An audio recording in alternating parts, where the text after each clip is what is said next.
Barrier eliminate किए जिन लोगों ने यूनियन को ज्वाइन किया। तो क्या पता चला, इकोनॉमिक इंटीग्रेशन में जो कमर्शियल पॉलिसी है वो ऐसी बनाई जाती है, वो उसके अंदर डिस्क्रिमिनेशन रखा जाता है। क्या डिस्क्रिमिनेशन लिखा जाता है? जो ग्रुप के मेंबर होंगे उनके साथ जो ट्रेड एग्रीमेंट होंगे वो डिफरेंट होंगे और ओवरऑल वर्ड डिफरेंट होंगे। इकोनॉमिक इंटीग्रेशन की वेरियस स्टेप्स हैं, वेरियस टाइप्स हैं जो कि प्रैक्टिकली एग्जिस्ट करते हैं, और ये जनरल नॉलेज भी है और ये इकोनॉमिक पॉइंट ऑफ व्यू से भी बहुत ज़्यादा इम्पोर्टेंट है। सबसे पहला है preferential trade agreement. Preferential trade agreement क्या है? ये lower barriers to trade among the participating nation than on trade with non-member nation। यानी कि इसमें कुछ कंट्रीज का ग्रुप बन गया, जब वो आपस में ट्रेड करेंगे तो कम से कम टैरिफ, कम से कम कोटा और कम से कम रिस्ट्रिक्शन लगाएंगे। बट जब ये कंट्रीज दूसरे मुल्कों से ट्रेड करेंगे ग्रुप से बाहर, तो उनके ऊपर क्या करेंगे? ज़्यादा टैक्स लगाएंगे। आपस में कम टैक्स लगाएंगे, यानी कि आपस में फ़र्ज़ करें इसमें कॉमनवेल्थ के नेशन हैं, इसके अंदर British Commonwealth preference scheme establish हुई 1932 में, जहाँ पर ये ब्रिटिश की कॉलोनीज़ थी, जैसे कि पाकिस्तान, इंडिया है, बांग्लादेश है, ठीक है, ये सब ब्रिटिश कॉलोनीज़ थी। तो इसने ब्रिटिश ने कॉमनवेल्थ के नेम से एक मार्केट बनाई। इसने कहा कि जब मैं इन कंट्रीज़ के साथ ट्रेड करूंगा तो उनके ऊपर मैं 5% टैक्स लगा रहा हूँ, नेट इंपोर्ट पर भी, एक्सपोर्ट्स पर भी। और ये मेंबर भी जब आपस में मेंबर्स जो ये करेंगे ट्रेड, तो आपस में भी ये फ़र्ज़ करें 5% इम्पोर्ट एक्सपोर्ट्स टैरिफ लगाते हैं। बट जब ये मेंबर आउट ऑफ इस यूनियन ट्रेड करेंगे तो ये 20% उसी कमोडिटी के ऊपर क्या कर रहे होंगे? चार्ज कर रहे होंगे। तो आपसे ये भी पूछा जा सकता है कि जो प्रेफरेंशियल ट्रेड एग्रीमेंट्स है उसकी डेफिनेशन क्या है और इसकी एग्जांपल क्या है? कॉमनवेल्थ इसकी एग्जांपल है, और ये 1932 में ये इस्टेब्लिश हुई। कॉमनवेल्थ कंट्रीज़ कौन से हैं, ये भी पूछा जाता है जनरल नॉलेज पेपर के अंदर। इसमें 4 MCQs बन गए हैं हमारे। Free trade area. Free trade area इससे नेक्स्ट स्टेप है।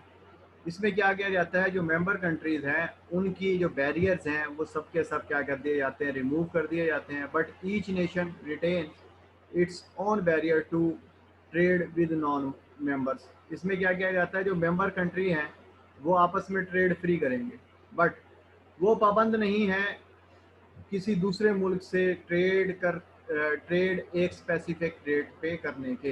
यानी कि जिस तरह के इसमें इसकी एग्जांपल है एफ्टा, यूरोपियन फ्री ट्रेड एसोसिएशन, ये 1960 में बनी। इसमें ये जो कंट्री हैं United kingdom, Australia, Denmark, Norway, जब ये आपस में ट्रेड करेंगे ये फ्री ट्रेड करेंगे।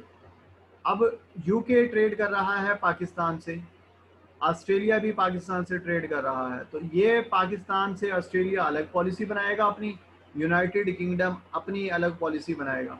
ये एक दूसरे को मजबूर नहीं कर सकते कि आप पाकिस्तान से ट्रेड करें या ना करें, या ज़्यादा टैरिफ लगाएं या कम टैरिफ लगाएं। ठीक हो गया? इसकी जो एग्जांपल है वो एफ्टा और नेफ्टा है। ठीक हो गया?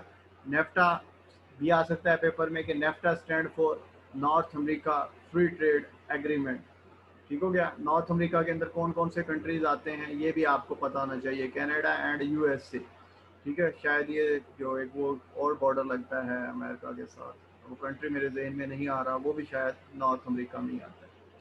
तो ये 19, हाँ ये मैक्सिको, ये लिखा हुआ है, मैक्सिको का बॉर्डर लगता है।